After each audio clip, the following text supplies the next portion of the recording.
Dallas leaders, as you heard, enacted a curfew after weekend protests turned violent in some parts of the city.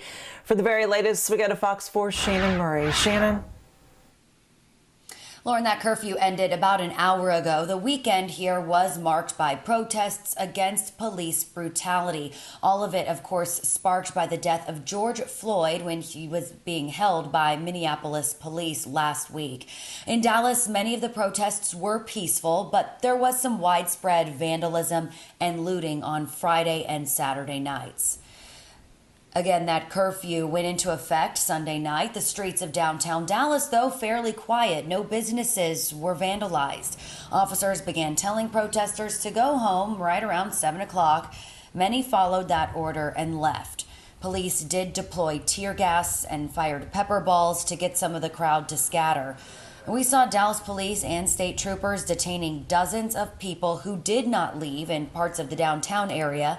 In the latest update from DPD, they said that 76 people had been arrested and jailed, and 45 to 60 more were being processed to go to jail. This police department will not tolerate rogue vandalism.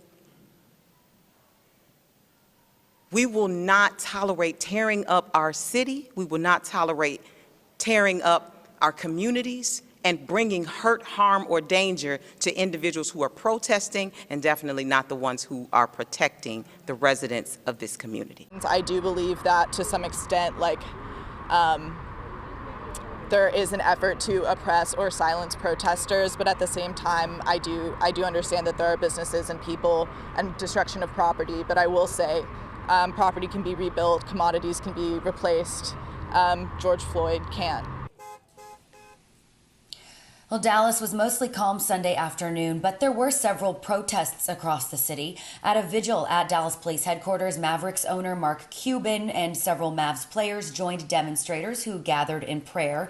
And at Clyde Warren Park downtown, more than 100 peaceful protesters gathered and marched together.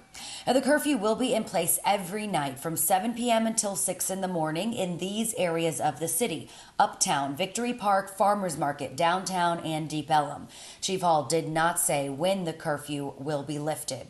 Well, Governor Abbott declared a state of emergency for the entire state over the weekend. However, we did not see any of the Guard members active or in place in Dallas on Sunday. Shannon Murray on Good Day.